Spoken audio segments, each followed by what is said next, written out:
here I get to finish up. So I thought, you know what, let's dial it back. And it's kind of ironic, I'm the technology one of all the speakers to be the one to dial it back, but I thought this time let's go fewer slides. We're going to go a little bit more organic. So then I started doing my notes on my iPad and I had to chuckle. No, let's go organic. So I'm going to take you there today. But I've been in the technology space, kind of corporate networking for the last 22 years, and I do love technology. I'm excited about it. If you don't share my excitement for technology, just go with me a little bit. Just the fact that instantly right now, globally, we're with all the technologies that we have where they've converged, what one single person can do and that kind of power, that's extremely exciting to me. Now, you know the usual suspects, the internet, email, cell phones, texting, video, e-commerce, TED. They're stable, they're inexpensive, they're available, and they're evolving. Now, most of my philanthropic work right now is in East Africa in the clean water space, and we specialize in deep water drilling and water rigs, those kind of things. And this is a remote tribe in Tanzania. Now, you need to understand in this culture, cattle are everything. It's their livelihood. It is their currency. It's their status. So in the middle of the night, a pride of lions come into the village, attack the livestock, and in the dark, knives and spears, just like you would think, they've got to protect the livestock. And so luckily nobody gets hurt. They end up killing a lion. But the next day they have a big ceremony and they're celebrating what took place. They're celebrating the bravery of these warriors and what happened. And I sent this picture to a friend, and he was asking me, well, what are the pouches on their belt? Let me give you a little close-up here. What is it?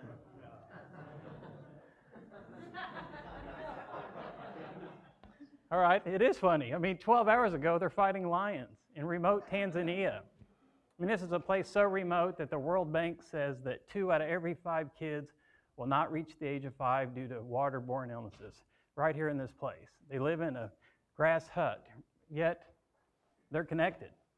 Now, I don't know if they have Francesco's technology on the bike to keep them powered. I got to check in on that one, but that's cool. It's here, it's arrived, and we are all connected. Now, technology is one of those weird sectors. It's in its infancy, yet it's mature at the very same time because of petrol growth. But we have turned a corner. And sure, 4 or 5 years from now, we'll look back on this time as archaic. But the point is, it's global, it's immediate, and it is accessible. But with connection comes an immediate need to understand our audience. With an instant ability to connect globally, we're not just crossing borders, we're crossing cultural borders at the same times. And such like our words get lost in translation over the internet, our actions and our intent obviously do as well. In the charitable nonprofit space, we've got to know the people we're serving. Culturally, what works, what doesn't work. There's information that we have to filter before we just grab that mouse and start clicking away. And now, because we have this cool ability to connect in mass, also comes the inherent danger of harming the very relationship of the people that we're wanting to help. So who are the people we're serving? Well, we think that we know that, but do we really? I love photography. And early on in my work in Africa, and it was early, so give me a little slack, but I would John Wayne my way into a village and I would just start taking pictures. And you have to understand, to a lot of these tribesmen, the thought is that a photo steals a little bit of their soul. So obviously, they don't want me taking pictures. But obviously, a foreigner in your face with a camera, it's a little unsettling, and as much as I dislike the paparazzi here in America, and I do, that's exactly what I was doing to these guys, and of course they shied away. But insert the rationale. I'm going to use these pictures to help tell the story, to raise money, to bring you clean water, so it's okay. So I, the Westerner, the smarter, the richer, the self-appointed helper, I violate their dignity, and I violate their culture by just doing what I want to do. It happened once where finally, I got through my head, I get out of the car, I'm at a tribal clan meeting, it's beautiful. 150 tribesmen there in these regal purple robes, the chief's there, I can't get there fast enough, I've got the lens out, I start to shoot, and immediately I've got spears in my face. They're angry. And obviously this hadn't happened to me before, and so I'm a little freaked out. And my buddy with me is 6'6", and he's got a backpack, so cowardly I put the camera in his bag. But they whisk us off to the side, and the envoy goes over there and helps. But obviously, pictures at that time were a no-no. With a cheap present, which I didn't know was an extremely bad thing, the envoy helps clear it up. And it was a sobering lesson, but saved me from myself. But the point of that was, people have rights. Regardless of my heart, my motive, my desire to help, we owe the people that we want to serve the dignity to know who they are, particularly when we're on their soil. And our culture and ideas, as they rapidly and instantly spread via all this wonderful technology, and I do believe it's wonderful, the need to be informed is even greater. You know, over the internet, we're not there to see the reaction. When we click that button so many times, we don't see the spears. We don't know the damage that we're causing. We all have big hearts. I know you do in this room. You want to help, you want to serve. But big hearts with bad direction, it's not sustainable. It's a kiss on the knee. It's a one and done, if you will. And what good are we to the very people we want to help if we harm the relationship and we can't cultivate that relationship on their terms? You know, collaboration through innovation is our theme today, but it really gets boiled down to survival through innovation. At the start, we've got to implement the acumen to make sure that all our endeavors are sustainable. Good hearts don't trump good business principles if we want sustainable. If anything, it requires more. It's one thing for me to waste my own money on a bad business deal. It's a completely higher level for me to waste a donor's money on a bad business plan or a bad execution because I didn't know who my client was. Technology is a blessing, but we can't operate like we did even 5 years ago because of its reach. The stage is too big. The microphone, they're too loud. We have to do our homework before crossing cultural and literal borders like never before. And again, like me, we can't John our way into these situations with our ideas. Notice I said our ideas, and then scratch our head when things go south. But no, this didn't just happen in third world countries. It happens here at home as well. We've got a foundation in Southwest Missouri called Care to Learn, and it's really simple. Child shows up to school with a health, hunger, hygiene need, we get it funded. And this is one of the vignettes from the website. Most of them have titles. I like this one because it really doesn't need a title. It kind of speaks for itself. But we need to act, yes. If you have a burden for something, act. But we've got to know the people that we're serving. You know, 6 weeks after 9/11, we're numb. As a nation, we're literally and we're figuratively still sorting through the rubble.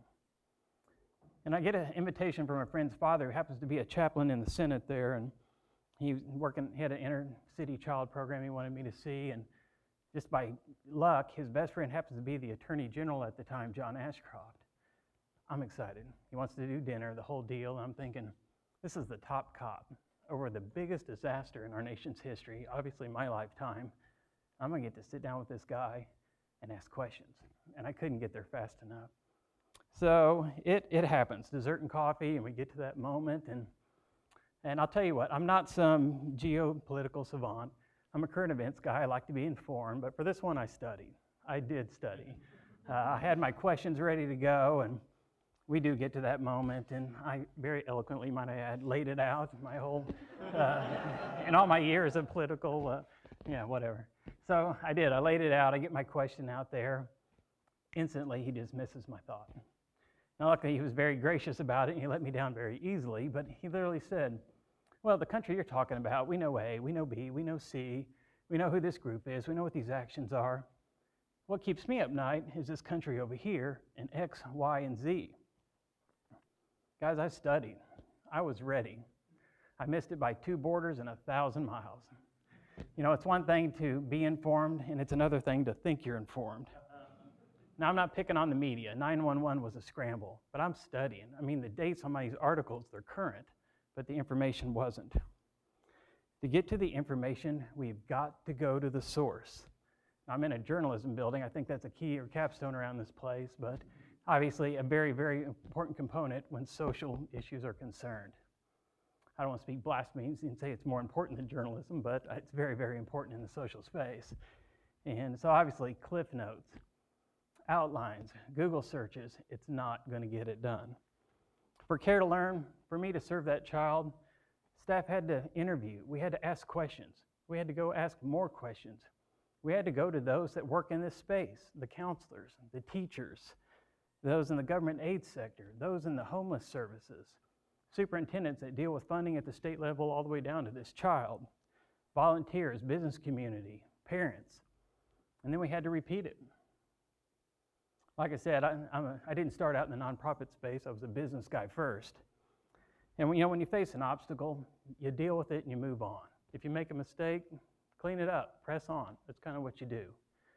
But I learned, and obviously the hard way, that in social arena, we're not going to fix these things with a spreadsheet. You're not going to fix them with a calculator.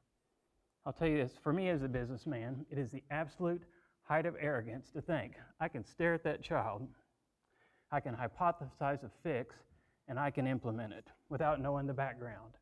Heck, I might have empathy for the situation. I might have been that kid. Thank God I wasn't. But even if I were, it's 2012. I don't know the dynamic. I don't know the mom, the dad, the single mom. I don't know the grandparent raising them. And so it's the height of arrogance to think that I can do that intellectually and on my own without doing the research. I have to do the research. I have to do the backstory. Look, you don't have to know the end game, but you do need to know where to start. I want our work to mean something. And our validation is our aid being received by the very people that we want to help. But as we turn our methods over to technology, all of a sudden they're amplified globally. And that's great. Our wins, they can be absolutely amazing. But if we fail, it can be catastrophic. It can absolutely kill your mission. I mean, that's the truth. That's exactly what's at stake. So how important is information, the right information? A couple of weeks ago, I was with an African politician, and he's a real up-and-comer, someone that could be president in his country someday. And he said some of the most amazing things that day, but one of them was, he said, I want to invest in the opposition party. Now, that's the same as a Democrat saying, well, I want to help out the Republicans, or Republicans say, I want to work to help boost the Democrats. I mean, this is talk we're probably not going to hear on this side of the ocean, unfortunately. But he was sincere. He was absolutely serious. He was absolutely sincere. His party's had a lot of success over the last few years. The other party's been wandering. They've been internally fighting. They've just not been centered. And he said this, for the good of my country, both sides need to be resolute in their beliefs with strong and validated opinions and ideas. For the good of my country, both sides need to be resolute in their beliefs with strong and validated opinions and ideas. At his own political expense and future, he wants the opposition to find their voice. Not data, not conjecture, not inherited political ideas, but the truth. This is the truth and a belief system that they can feel that's their own and feel that's right for their country. That's what information is to him. It's democracy. It's his country moving forward. Well, I was absolutely inspired to hear selfless talk like that, but it also drove home some points. Finding your own voice, being informed and validated, and simply just using that to help others. Thank you.